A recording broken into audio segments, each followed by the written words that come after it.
ঘড়ির কাঁটায় তখন রাত প্রায় 3:15। চোখে মুখে আতঙ্ক নিয়ে শিয়ালদা স্টেশনে পৌঁছলেন কাঞ্চনজঙ্ঘা এক্সপ্রেসের যাত্রীরা। কি বলছেন তারা, শুনবো। প্রচুর বড় ধাক্কা, আমাদের জীবনে কি যে অবস্থা, আমরা একবার নতুন করে জীবন ফিরে পেলাম। আমাদের এমন অবস্থা হয়ে গেছিল, খুবই ভয়াবহ অভিজ্ঞতা। গাড়ি যেরমভাবে ট্রেনটা খুব ভালো চলছিল, কিন্তু মালগাড়ি এসে হঠাৎ করে এরকমভাবে মেরে দিয়ে এরকম ইনসিডেন্টটা হবে আমরাও বুঝতে পারিনি। কাঞ্চনজঙ্ঘা এসে দাঁড়িয়েছে, পেছন থেকে এসে হঠাৎ এক ধাম করে আওয়াজ হলো। সিটের মধ্যে বসা ছিলাম, যেন সিট থেকে পড়ে গেলাম, ছিটকে এমন মনে হলো। পরে দেখি পেছনে জানলা দিয়ে দেখছি যে ডাব্বা উপরে উঠে গেছে। আমার কোমরে, এরপরে হাতে চুট হয়েছি, আর সম্পূর্ণ শরীরে জ্বর এসে পড়েছে বলে বোঝা যাচ্ছে। তো ট্রেন এখন আতঙ্ক হয়ে যাচ্ছি না, তো এদিকে আসার পরে তো ট্রেনে ঘুমাইনি, খালি ভয় পেয়েছি। যেমন ট্রেনটা ঝুঁক দিলে পরে যাচ্ছি।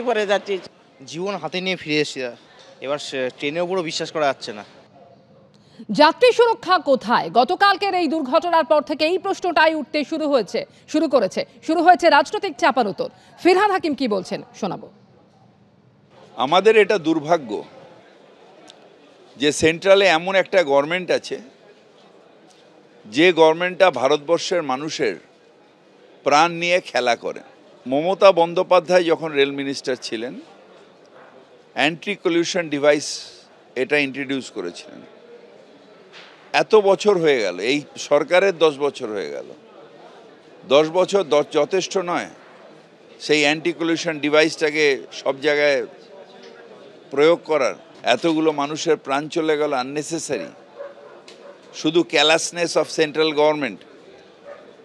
রেল মিনিস্টার, যেটা মমতা ব্যানার্জি বলেছেন, অভিভাবকহীন রেল দপ্তর হয়ে গেছে। 10 লক্ষ ভ্যাকেন্সি, তাদের 3টে করে শিফট করানো হয় জোর করে। তা একটা সিগন্যাল ম্যান যদি 3 শিফট করে, তার তো চোখ লেগে যাবেই। সিরিয়াসনেস নেই। আর এই রেল মিনিস্টার হচ্ছে একটা পাপেট, অর্থাৎ পুতুল। পুরোটাই পিএমও নাকি কন্ট্রোল করে, শুনেছি যা। ঘড়ির কাঁটায় রাত 3:15, দুর্ঘটনার কবলে পড়া কাঞ্চনজঙ্ঘা এক্সপ্রেস শিয়ালদা স্টেশনে প্রবেশ করছে। এই মুহূর্তে সেই ছবিটাই দেখা যাচ্ছে।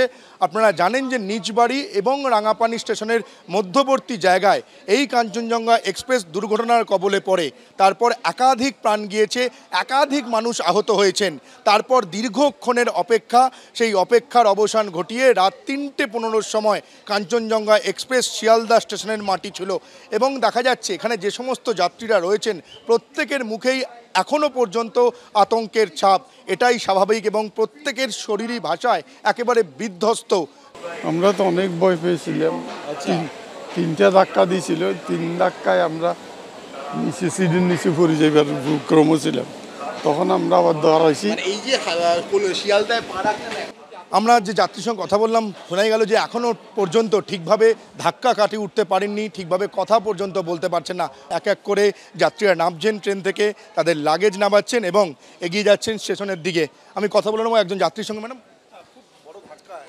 প্রচুর বড় ধাক্কা, আমাদের জীবনে কি যে অবস্থা, আমরা একবার নতুন করে জীবন ফিরে পেলাম। আমাদের এমন অবস্থা হয়ে গেছিল। Thank you. যাত্রী বললেন যে তারা নতুন করে জীবন ফিরে পেলেন। ক্যামেরায় শান্তনু দত্তের সঙ্গে সৌমিত্র রায়, এবিপি আনন্দ, কলকাতা।